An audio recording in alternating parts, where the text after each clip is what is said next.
Hi, I'm John Maxwell. When the top companies in the world are looking for trainers, speakers, and coaches, there's one name that stands above the rest, and that's Maxwell Leadership. Our certified team members have gotten proven results for companies all over the globe, and our reputation, I'm proud to say, is second to none. Some of our members have risen to the top of their profession, including the one you're going to meet today. I proudly introduce you to my friend Bob Fabian Zinka. Welcome to the Leadership and Success Podcast with your host, Coach BZ, where we help you lead with purpose and succeed with impact.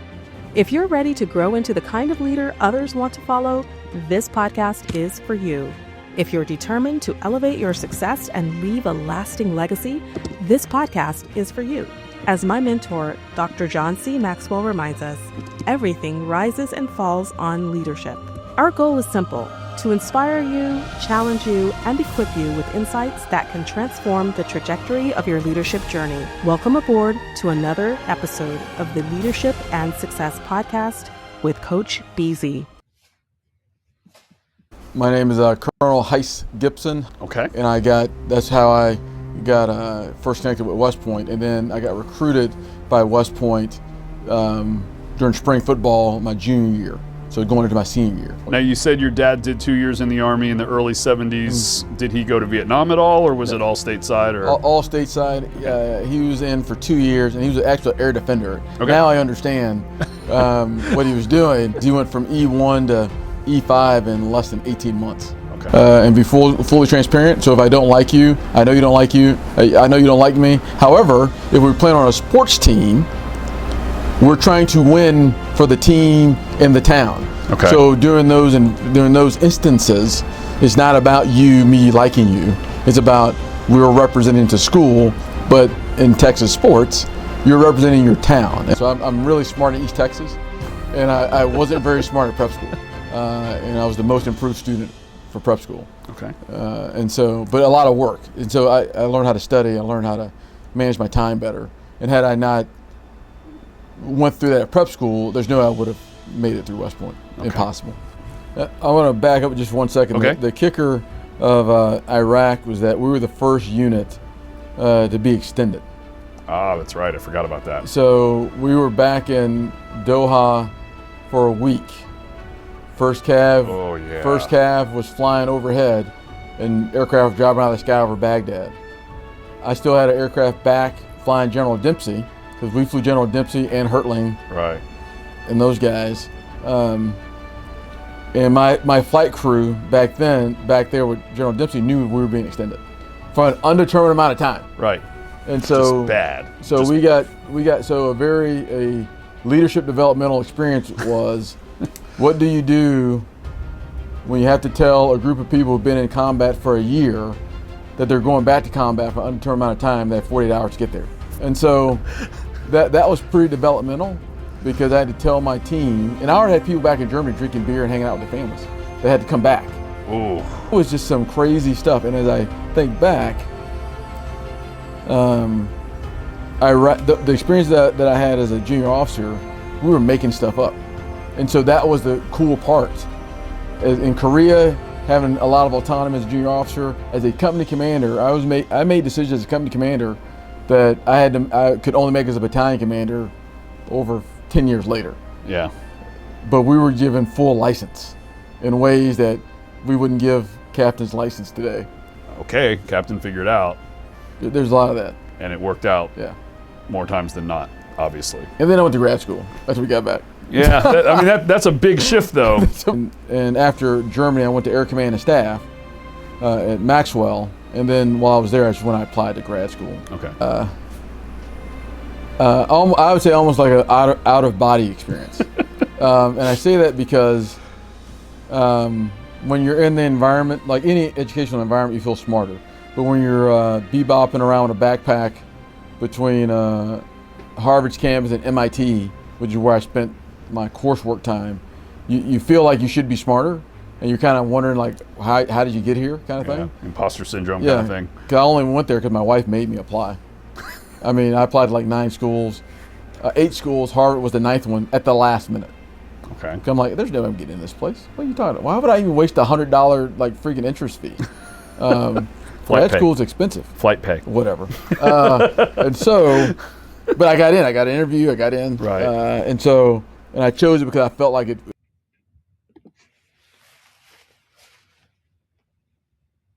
All right, everyone. Welcome to another episode of the Leadership and Success podcast. And like they say, the rest is history. I am really, really excited today. The guest we are about to speak with. And like it's a custom, we start with a moment of gratitude. And this is actually the third show today. So you guys know for today, I'm really grateful for the caliber of guests we have. The Leadership and Success podcast, and we are going to be learning so much from them. So let me see if I can do a proper introduction about our guest today. We're going to be talking to Colonel Ice Gibson, DBA, that's Doctor of Business Administration from Harvard and U.S. Army retired. Dr. Gibson brings a rare blend of experience, 20 plus 5 years military service, including battalion command in the 82nd Airborne Division, very famous division in the Army, combat leadership in Iraq, Afghanistan, and also is a master aviator and operational strategist. Harvard Business School faculty teaching technology, operation management, crisis leadership, and team effectiveness. So he has led soldiers in war, taught future CEOs in the classroom, and advised organizations navigating complexity at scale. Another thing we have in common is we are both proud graduate of the Black Corporate Board Readiness Program from the Levy Executive Center Business School at Santa Clara University here in Silicon Valley. So without any further ado, would you please help me welcome to the Leadership and Success podcast, Colonel Ice Gibson. Good afternoon, Colonel. How are you doing today, sir? Doing well, Coach BZ. How's it going? Good. Really, really glad you are here. Maybe to get started, what is one thing you are grateful for today? Oh, that's easy. Grateful to be able to wake up and have a coffee date with my wife. Yes. That's a daily occurrence. Can you believe it's 2026? Happy New Year. Wow, time is flying, isn't it? And 2026 is already flying. So Happy Wow. New Year. In a blink of an eye, we'll be back. It will be in 2027. That's really crazy. So what is something about you that most people may not know when they first meet you? I think that I'm far less serious than my bio might suggest. Wow. Okay. And one thing you have often said is West Point is hard, but it's supposed to be. What did hard teach you about leadership that comfort never could? I think the reality is that you only get better when pressure is applied. And so we think about, how are diamonds made? It started as a brittle piece of coal, and then pressure over years and decades create this thing that we find so valuable. I think leadership is the same way. You really don't know who you are as a person until you're in the crucible, whatever that crucible might be. I think in our experience, it's much more acute in a militaristic experience, which you can learn about yourself quicker. But by learning about yourself faster, you also have time to recover, learn, and get better. There are some who may not find themselves doing hard things until they're much older and have little time to react.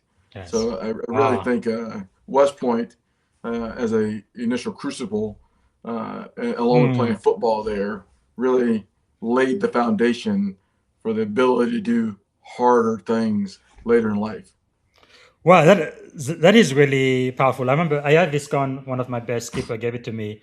One side says success, and we know all about your successes, but it also says failure on the other side, right? Failure and success being two sides of the same coin. You talked about pressure. How has failure shaped your life? In my experience, it looks like I learned a lot more from failure than I do from success. And talking about West Point, I don't know if I had it in the clip, but I also learned that you went to the prep school, and at one point you almost felt like quitting, and I can't believe that. And now you are a colonel in the most powerful army in the world retired. Like, what did all of that experience teach you? I believe that's also where you learn how to really study and do so well at school, so well that you are now Harvard Business School professor. Can you believe that? Wow! Can you tell us about that journey? And so I think failures are really important. I think there's a lot of folks who run away from their failures. I mean, Hmm. I can think back to failures in the seventh grade, not making the student Mm. council, and having to I did student government my whole time in high school. But I Wow! learned from that failure of not getting elected, not Yes. knowing what that meant, um, to going to the prep school where it was back then it was just math and English, same stuff Hmm. I was just doing in high school, but for some reason it wasn't clicking, and it could have been a lot of factors: being away from home, playing football, trying to figure out army stuff. Everything happened at Mm. once. It just wasn't clicking, Yes. and so doing really poorly that first grading period. You had two options: either you move Mm. forward or you leave. I can Mm. tell you, I saw a lot of people leave over my time at prep Wow. school, and so. But when we think about options, remember this is 1992. So Hmm. think about options. There's no NIL yet. The internet Yeah. doesn't exist, and so if I leave school now, what am I going to do? And Mm. so again, pressure. When you press against the wall, what do? You have to figure it out, and that's what Wow. I remember my dad telling me, in no uncertain terms, to you got to figure this out. And so, but that mantra continued throughout my time at West Point. Mm. So after that experience, quitting never entered my mind. So when you go to West Wow. Point, it's normal for folks to want to quit. That's a very normal thing. Any service academy, quitting that's a standard thing. Yes. But for me, after that first grading period and figuring out how to manage, I never Mm. quitting wasn't a thing. It was only graduating was the North Star. Wow. That is really amazing. Actually, there is somebody we both know, General Biggs, Milford Beagle. Hmm. Right there, very happy to wear his beat navy T-shirt. I want Hmm. to make him an offer. Actually, for you, it's going to be much worse because not only you are in the army, but you actually played for the army school. The offer I wanted to make you, sir. Let me see. Maybe you're going to take it. I would like to send you this T-shirt. Just tell me what's your size. You're going to get it next week. Is that a good offer or what? Yes or no? I'm an XL. I have plenty of Navy friends. Matter of All fact, right. one of my daughters, one of my youngest daughter's high school classmates is a plebe at the Naval Academy now. And her Yes, father's an alum. So are her three brothers. So I mean, I that's can find a wonderful. plethora of naval people who will gladly wear that proudly. Very, very good. Okay, so you going up in East Texas with limited exposure to elite institution, what Mm. internal belief kind of carried you through environment where you were often the only? Uh, I think. Well, it's weird because when I think back to that period of time, the where I'm from in East Texas, it's pretty much probably a 60-40, 50-50 split. Hmm. Not so much now, but between different demographics. And so, but you start to get separated in academics. Mm, So if we think back to how education was uh, in the 80s and 90s, where you had different tracks, yes. once you started to get an honors track or AP track, as you would call it now, your separation immediately happens. And so that's when, at least for me, I started being the only or being Mm, fewer, uh, which is fine. You kind of go through working harder and figuring out your way and finding your space. Um, and so that kind of helps mold. And then it's all about the yes. goal. I mean, what's your end goal? I mean, I was fortunate to have my great grandfather who actually went to college Mm, 1925 to 26. So he came out of high school in 1925.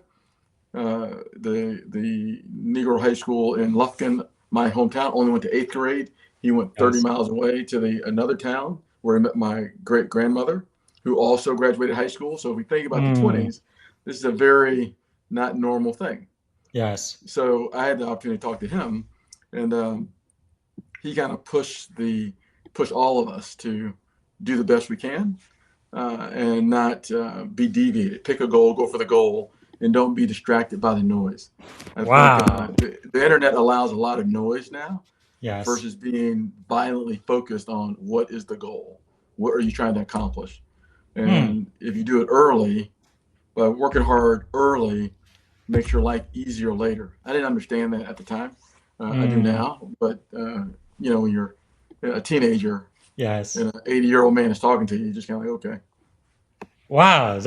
Says that one more time. There is really a lot of wisdom uh, in what you just said. So basically, you start hard. Now you do it early, but then later in life, it's gonna make your life easier. Yeah, Wow. doing hard things early creates the opportunity to have a less hard life later. Life. Wow. That And, is and when we powerful. think about if we think about mentors and Mm-hmm. friends and people we admire, you start to unpack their life. You're going to find that all of Yes. them did massively hard things Yes. early. It didn't just Yes. happen when they turned 40. Wow, that is amazing. So let's go back to football because I feel like with sports, especially team sport, there is a lot of leadership lesson you can get out of it. So how did football at West Point kind of shape the way you later led soldier, faculty, and executives? I think playing any team sport, playing any sport generally, Mhm. is really good. And if we look at research around senior leaders and organizations, on average, Yes. you start to unpack, you'll find that most senior leaders of any type have Hmm. played sports in college or somewhere. Yes. There's sports in the background. And then team sports is even more dynamic. And when you think about football, college football, where everybody's good, and all of a sudden you're on the field and not everybody can start and play, you have to really get good at playing your role, whatever that role Mm, is. Thinking about what's in at West Point is the betterment of the team. And the reality is, you don't have to play. I could have quit and went on and just been a cadet and yes. kept it moving, and not subject Mm, myself to 6 hours a day at the yes. football stadium and early morning workouts and not leaving. I think my senior year, I did not leave school. I did not go home for like a year, for 12 months straight. Wow. So because we had workouts and we, as a senior group, decided we're going to stay here. Hmm. And so dealing with people, dealing with different personalities, working through, yeah, you're on the same team, but you're all Yes. different people. You learn how to deal with different personalities Hmm. and motivate in different ways. But Wow. again, figure out your role, whatever your role is that makes this engine go is really important. That is really fascinating. So, as a battalion commander, you've been responsible for lives, for mission, and hundreds of millions in asset. What kind of separate leaders, in your experience, who perform under pressure and those who fracture? I think that's a great question. I think what really separates uh, people under pressure difference is how they manage or if they have a tactical pause. Hmm. Normally, as a leader, I've learned the first report is always wrong, Yes. no matter what it is. The first report is always wrong. And so, if that is true, maintaining a calm demeanor, Hmm. allowing people to do their job, asking a lot of questions, not making any decisions too hasty unless life, limb, or eyesight are at bay are massively important. Yes. There are some leaders who just run to the sound of the guns. If we think back to a great movie, a great book, We Were Soldiers Once and Young, and you Hmm. see the difference in lieutenants Yes. and who were in that organization. One who was looking for glory and Hmm. ended up, unfortunately, making the ultimate sacrifice, versus the sergeant who cared Yes. about taking care of his team when he was a separate entity during that period. The Hmm. two different people about the same age, right? Yes. A sergeant and a lieutenant about the same age, but one looking for glory and one focused on protecting his team Yes. and making sound decisions. A lot of leaders, especially now because information's coming so fast, Mm-hmm. are really quick to move versus pause and analyze. What should we Yes. do? Taking some feedback. Now, you can't do that for everything, Mm-hmm. but once you have enough pattern recognition, you know when you should run and when you should just sit. Yes. But that's a train. I think that's also a trained behavior that Yes. fortunately in a military environment you learn over time. True. Hmm. So, in combat and crisis, what kind of decision did you make with incomplete information? Like you said, the first report is almost always wrong. That kind of still guides you today as a leader, even as a professor. Well, I think that's a great question. I think one just thought of one. So one is uh, being comfortable and being uncomfortable and taking massive risk. Mm-hmm. And I think back to a time in Afghanistan when weather was bad, and we had to, unfortunately, had to medevac out a young Marine who had just been injured, but the weather was bad, and so how do we get this guy? What do we need to do? Mm-hmm. And fortunately, I had one of my captains who was very resourceful. Knew a guy. There's always a guy. When you're in combat, Yes. it's kind of like being, if you remember the show MASH or Mm-hmm. any kind of weird old 60s or earlier kind of a Yes. war movie. You just kind of know people and just kind of make stuff Mm-hmm. happen. And we were able to redirect uh, Air Force assets Wow. to show up at a specific airfield at a specific time and launch aircraft from two different areas to meet this aircraft in order to transport that soldier, that Marine, in order to get him to the next level of Mm. care. Had we not done that, the worst Yes. would have happened in that time. But I Wow. had to take a lot of risk and I had to make Yes. decisions very quickly and almost hope Mm-hmm. that the people in the aircraft will Yes. take a little bit more risk in order Mm-hmm. to make this mission happen because it was so important. Yes. And so trusting your decisions, being accountable for those decisions are things that I've learned Mm. over time and I'm very comfortable with. I ask a Yes. lot of leaders, corporate leaders, um, how much information do they need to make a decision? It's Mm-hmm. normally a lot, and I will always say, well, I'll make a decision. You give me at least 30% of the information, I'll make Yes. a decision. Okay. I think General Powell said 45, right? 45% to Yeah. 70%. You should be able to make a pretty good decision. But Mm. wow. Yes, that's true because I think so many leaders kind of know, I guess they get through what is it called? Paralysis by analysis. Analysis. Uh, Yep. and they just do not move and don't make a decision. Sometimes they just know. Like General Powell says, you miss your opportunity when you do that. Mm.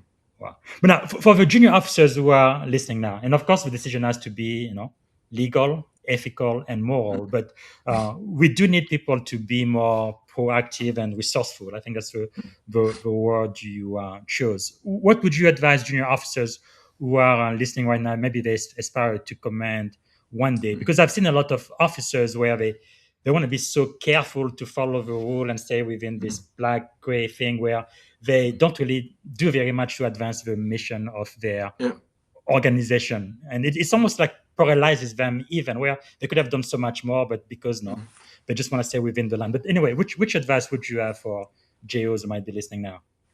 Well, I think that's a great question. I think for junior officers, what I would recommend they think about, and again, different time. We Yes. were built in different times, and so, for example, when I think about the amount of latitude I had as a first lieutenant flying in Mhm. Korea, all over that country on the DMZ, the latitude I had as a company commander in Iraq Mm. to make decisions, the kind of risks that I assumed every day in Iraq were the similar decisions I were required to assume as a battalion Mhm. commander Wow. 10 years later. So I Amazing. practice. And Mhm. so staying just inside the box isn't good enough because there's going to be moments where you have to know when to push the Yes. boundaries. Here's a great example. It's kind of a funny example. When we deployed, because we deployed to Iraq in 2003 at the very beginning of the war, we followed the 3rd Infantry Division. So if we remember, our 3rd Infantry Division ran through up to Baghdad. They had been in country for a long time. 101st had come in to help with the invasion. Then First Armored Division comes to clean up everything. And so we missed all the hard part, which means we deployed without uniforms. Tan uniforms weren't a thing. Tan boots didn't exist yet. So we deployed what we had, which meant by the summer, that kind of heat, Yes.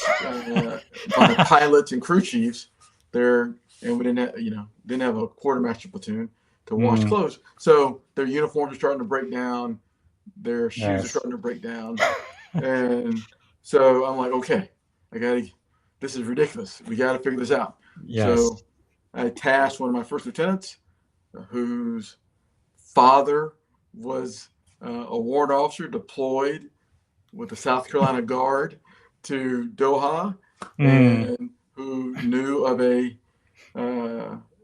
supply area, and I was able to launch my helicopters to fly to Doha and sign legally Yes. 4 uniforms. When they arrived, I had to go see my division warrant officer and add them to my property book because they now become part. But so not doing anything, so not operating more unethical. But hey, here's a problem. Yes.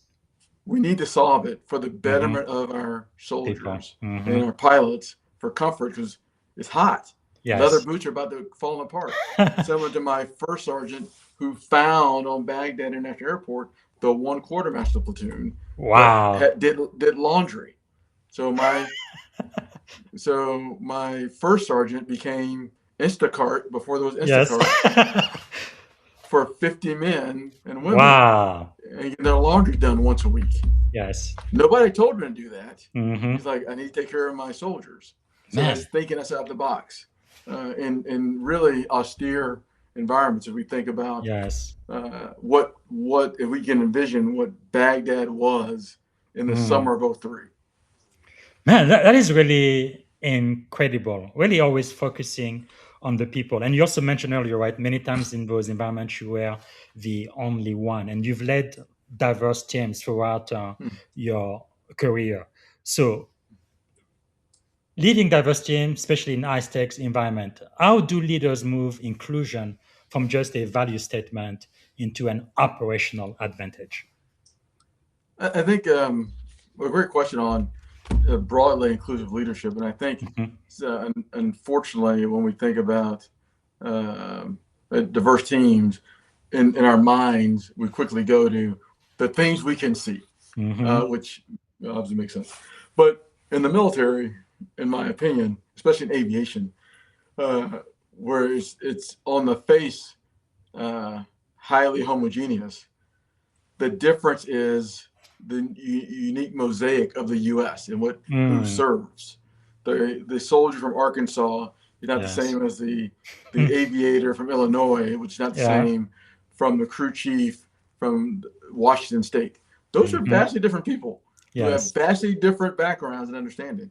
And having empathy to pull all these voices in, especially in critical times, is really important. And so there are moments where it needs to be my way or the highway.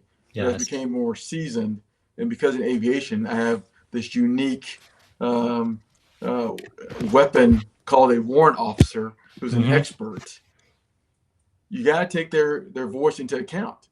That's what they do, and when people see you're listening to them and taking their opinion, and then maybe not taking everything they say, but sometimes giving them feedback on, hey, thanks for your contribution. This is the decision I made, and this is why I made it that way.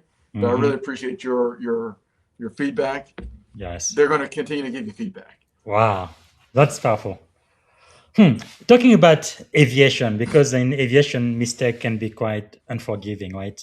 One big thing people don't understand in the industries, when we make certain mistakes in the military, people might actually die. So how did that kind of shape your risk calculus as a leader in general? That's interesting. I think, luckily for me, a lot of that risk tolerance foundation happened in Korea when we weren't in any war. Korea was Mhm. the hard tour in the late 90s, flying on the DMZ every day, having to take things into account, helped shape how I thought about being in Iraq, Mhm. where what is the mission and what's the leader's intent? Whatever that commander's intent is, kind of shapes Yes. it.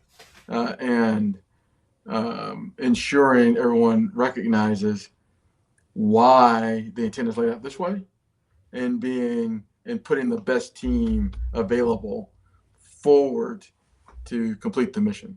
I think it comes from a lot of practice and a lot of Mhm. failure. You're going to make mistakes, but fortunately for us, if I'm honest, a lot of the mistakes that I got to make were doing large training exercises in Mhm. Grafenwehr, Germany, at Fort Polk, Louisiana.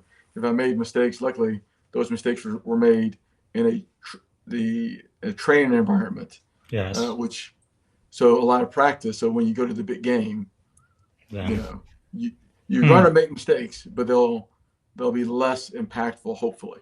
Yes, yes. Wow, that is quite insightful. There's definitely big differences between the military and the civilian industry population at large. But looking back at your time in Iraq and Afghanistan specifically, what leadership behavior matter most to soldier but are really written in doctrine? Because as you know, in the military, we have a lot of leadership classes and teach about Yeah. doctrine. It's a lot of theory, but right there in practice, high pressure where life could be on the line.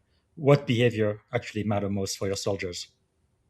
Empathy, Hmm. and on the face of it, I'm probably not the most empathetic person you're going to meet, just generally. Yes. However, um, in certain times where empathy was actually most needed and required, Hmm. that's where the connection came. If we are honest, people don't, it doesn't matter if the people like you as a leader. Yes. I mean, likership is kind of important because people listen to you if they like you. But what does matter is if they respect you and understand that the decisions you're going to make are Hmm. in their best interest. And so they Yes. trust your decisions, even if they're ones they don't like. Hmm. And so there were many times where, in the moment of bad things happening, I always took a pause and looked at the person most impacted and Yes. asked, "Are you okay? Hmm. How are you doing?" Beautiful. First, Yes. okay, you're good. All right, now let's focus on this problem. Hmm. That was the most impactful learning that has carried with me throughout, and that's directly Wow. transferable in the corporate, where Yes. bad things happen all the time. Someone sends have someone's an email tough guy, sends an email that they probably shouldn't have sent that may impact revenue in some way, Yes. and then having to manage that personality is really Hmm. important.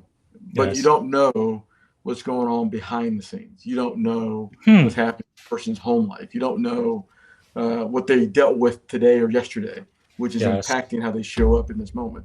And taking a moment just to ask is really Hmm. important. Are you okay? It's powerful. Wow. And the other thing too, right?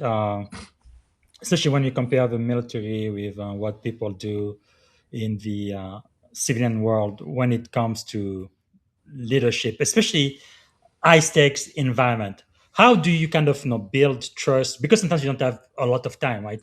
Yeah. You have this mission and you have to build trust pretty quickly, and there is a lot at stake. What would you advise an incoming leader to do in order to kind of build that trust as quickly as possible before things start uh, flying all over the place?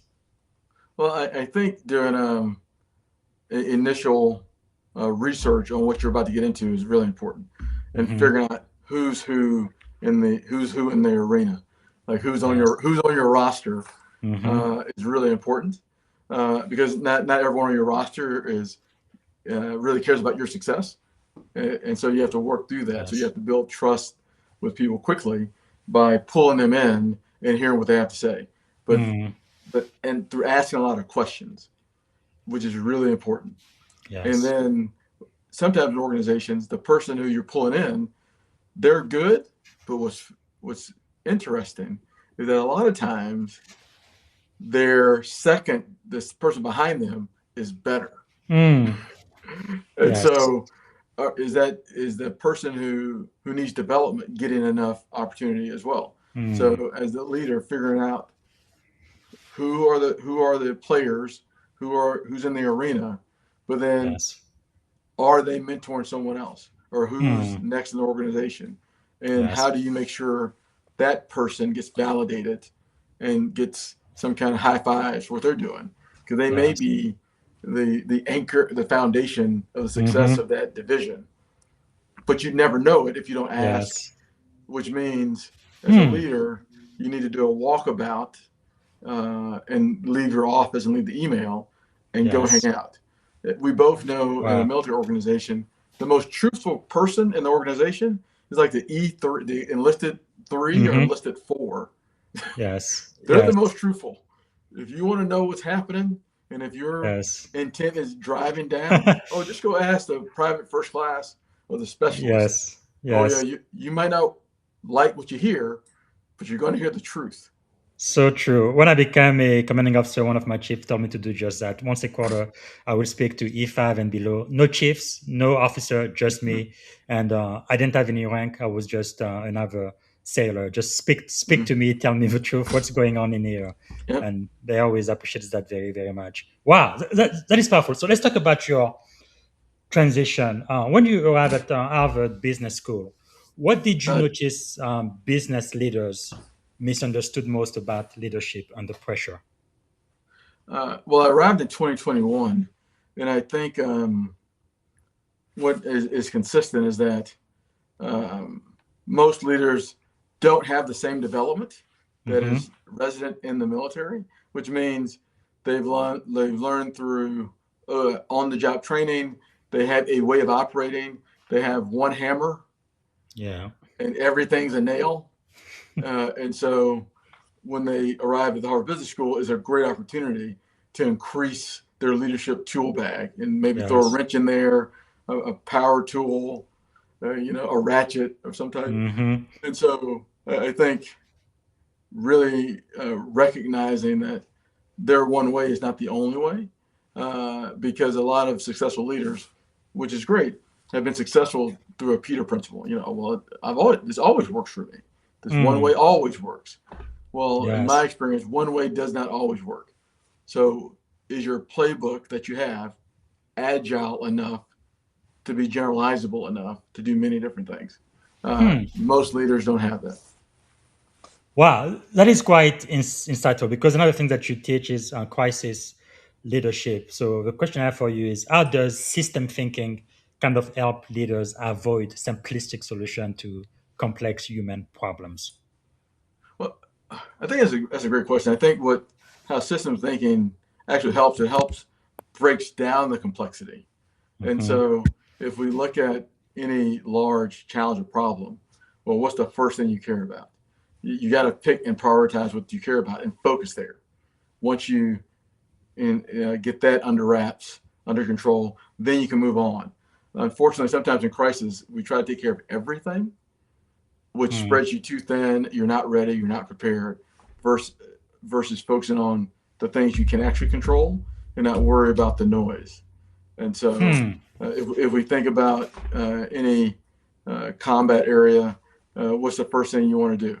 Well, you got to Yes. provide security. But before you do that, you need comms, because you don't Hmm. have communications. You're just camping. So, Yes. Yes. Hmm. Wow, that is really a great way to think about this. Let's talk about modern leadership in this tech AI driven world and the complexities that comes with it. So, in an era of artificial intelligence, cyber risk, and constant disruption, what leadership skill do you think is becoming non-negotiable?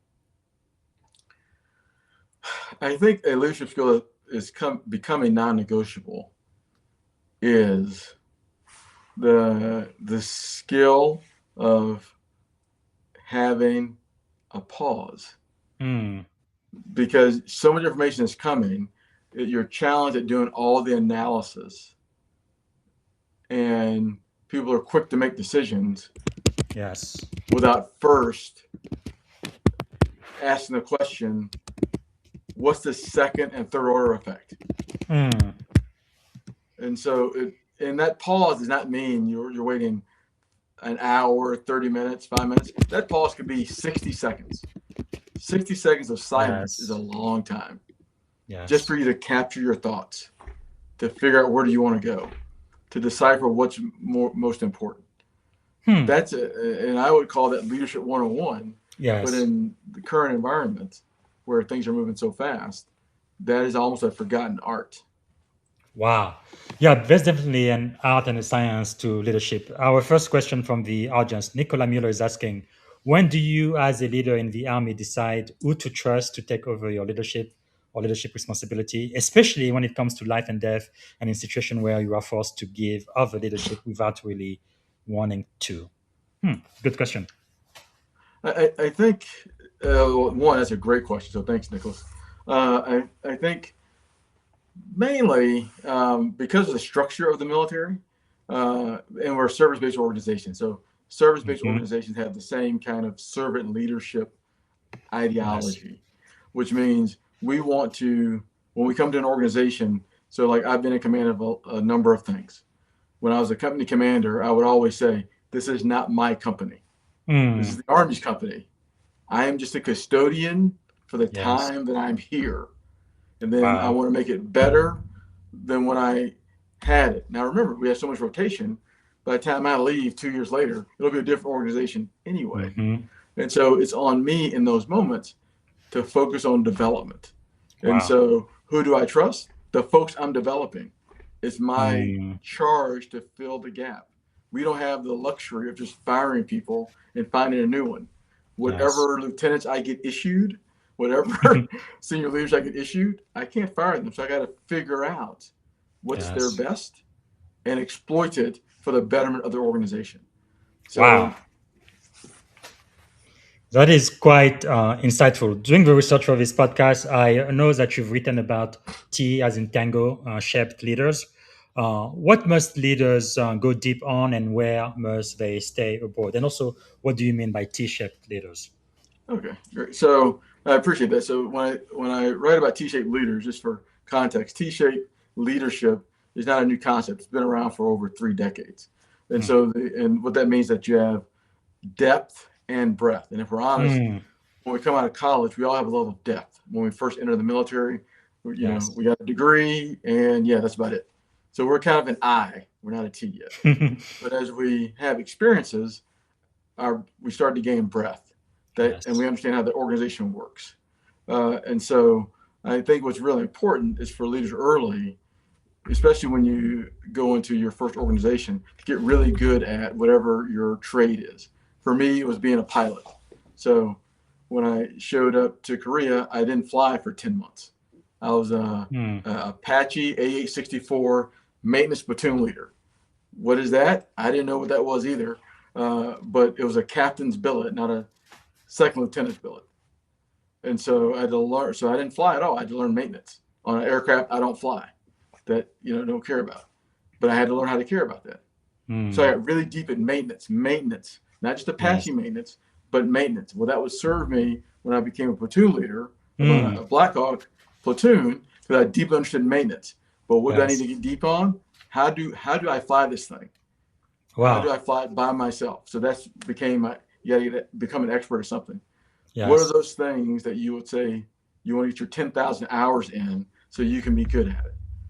Because Wow. that's what it takes. And That is then you can gain amazing. breath over time. Yes. Wow. That's amazing. I guess that's what also really allows you to really have that big picture, right? I guess as a leader, you have to have the big picture. You have to see the jungle, but then you also have to see the trees individually, kind of at the same time, and not kind of lose sight of it. It's incredible. Okay, so You've really been successful in many areas, from the military, from the prep academy to becoming a colonel, which for those who don't know, that's only one promotion away from becoming a general officer. So that's a very, very big deal. And then now you got your DBA from Harvard, and you are now Harvard Business School professor. Why do you think you've been so successful? What do you believe is the secret of your success? So, I think that's a great question. I think one is family, having a very supportive family. That's really mhm. important, and a wife who's been willing to move around Yes. a lot, and then I think having the fortunate opportunity to be on a lot of great teams Mm. and engaging a lot of great folks. I mean, as a lieutenant, my first flying battalion commander was a guy named Lieutenant Colonel Stephen Dwyer, class of '80. I still talk to Wow. Stephen Dwyer. Hmm. I send him Christmas cards. I, Yes. I'll, I taught one of his sons math at West Point, and Wow. so or having leaders like Major General retired Barry Price or current General Ron Clark or recently retired Lieutenant General Biggs, Hmm. Beaufort Beagle. So having a lot of great folks Yes. who poured into me and showed me how to be a good mentor Mm. and also how to be a good mentee Yes. was massively important because when I think about folks who have shaped me, I think of guys like uh, Colonel D.A. Harris, who was my brigade commander in Iraq, who I just Mm. talked to last week, and so again, these relationships stay for a long time, Yes. but and they want to see you succeed, but they're also modeling what success looks like. Wow. That is powerful. So, just in general, in life and in leadership, what do you think is one of the greatest lessons you've ever learned? I think the greatest lesson is the old analogy: if you take care of your people, they'll take care of you. Yes. Um, Yes. but remember, in the army or military, it's not about us; it's about the organization. It's about Yes. the institution. Mm. I mean, that's what it is. And so, but the foundation of the institution are the people inside of it. That's so powerful. Uh, Yeah, my chief taught it to me: mission first, but people always. It's incredible. And we've got Dr. Ryan Scott, who says, great question, exceptional responses. Leadership does not stop when you take off the service uniform, just transform. That's so true. And Nicola says, great conversation. Thanks. He has to leave now, but God bless you too. All right. Thank you so much for the audience. If you have more questions, we have about 10 minutes left. Type it in the comment and we're gonna try to answer live. Okay, what are you learning right now, sir? I know leaders are learners. What are you learning these days? well, what I'm focused on now is more around as we think about. So I care about operational leadership. I care about where people, process, technology, integration. Mhm. And so as we think about, I mean, if we think honestly, we've cared a lot about cybersecurity Yes. broadly, um, but what about AI enabled cyber?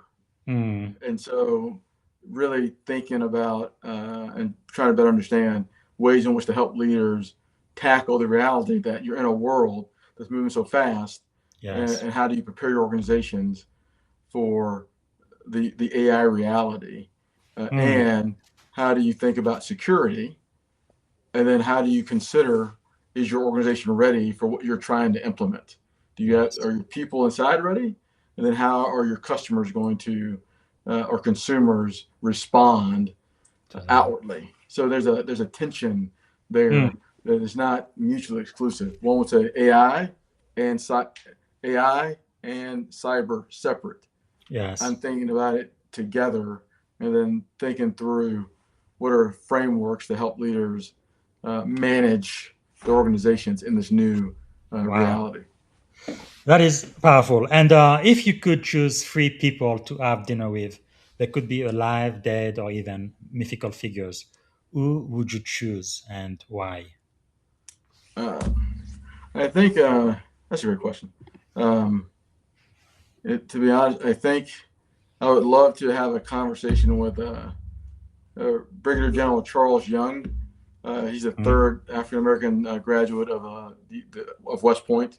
He's the first black colonel. He just Wow. became a general officer posthumously a few years ago, because I think a lot of things that he was dealing with, not only during his West Point time, because he almost failed math, almost got kicked out for that, and had to fight through his career Yes. and help others.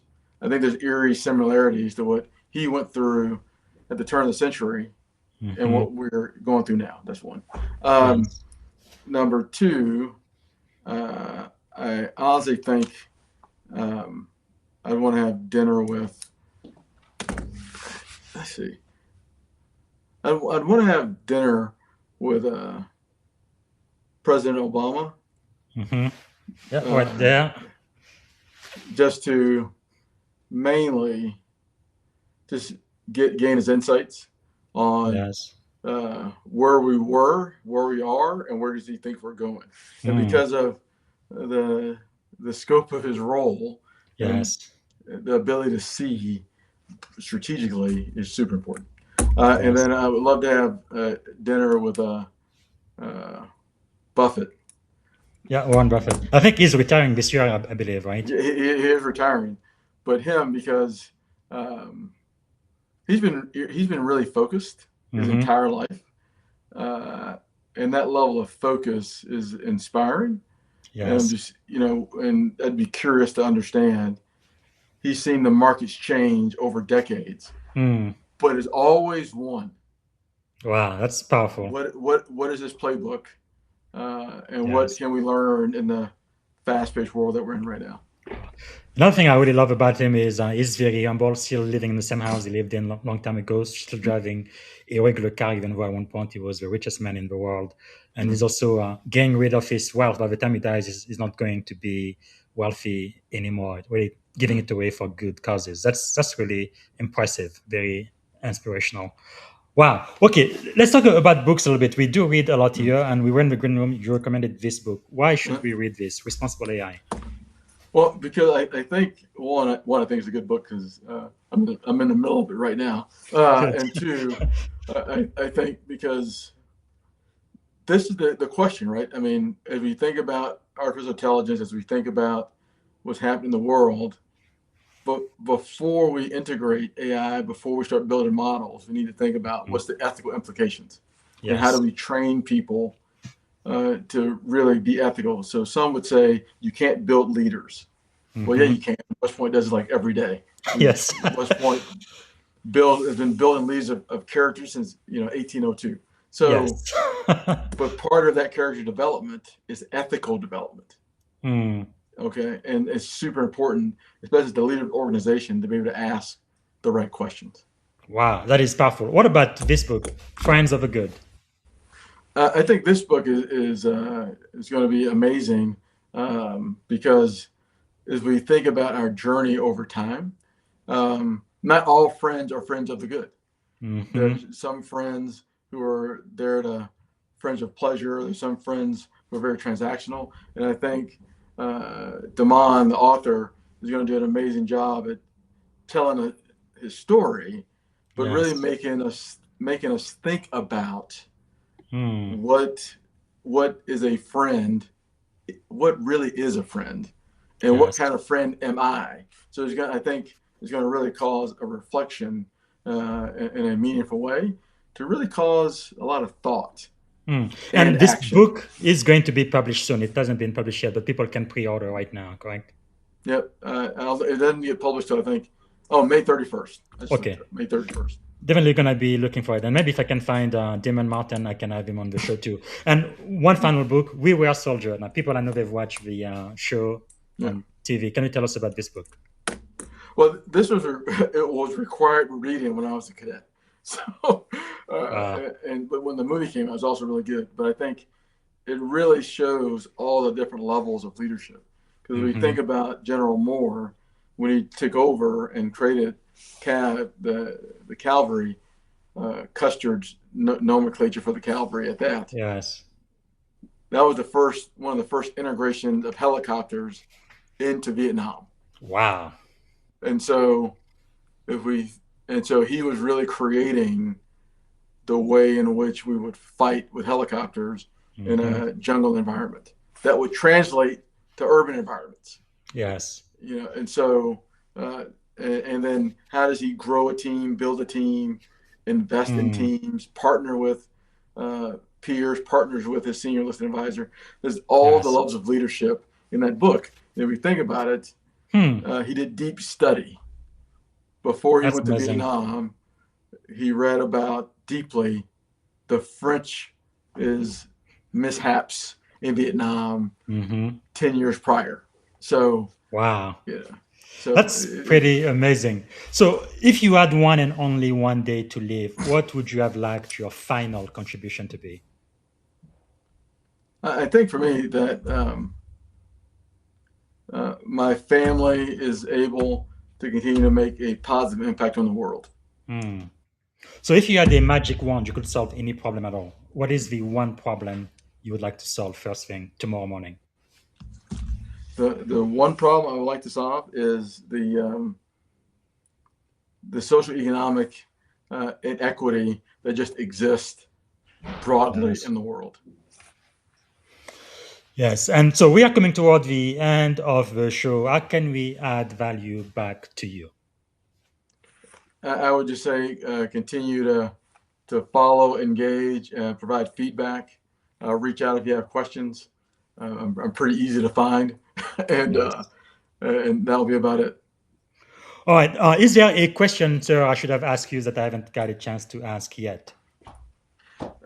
I, I think the one question um, may have been um, how much more uh, does a geography matter? Meaning, I think Yes. there's a lot of folks who may run away from wherever they came from Hmm. and not appreciate um, your foundations of who you are. Uh, Yes. Growing up in East Texas is built who I was. So when I think about how did I become whatever I've become, it Hmm. doesn't happen if I don't grow up Yes. in East Texas Hmm. in Lufkin, in Angelina County, in the family that I grew up in. Yes. Um, None of it exists, or the drive is not imprinted Hmm. without that environment that I was fortunate to be born into.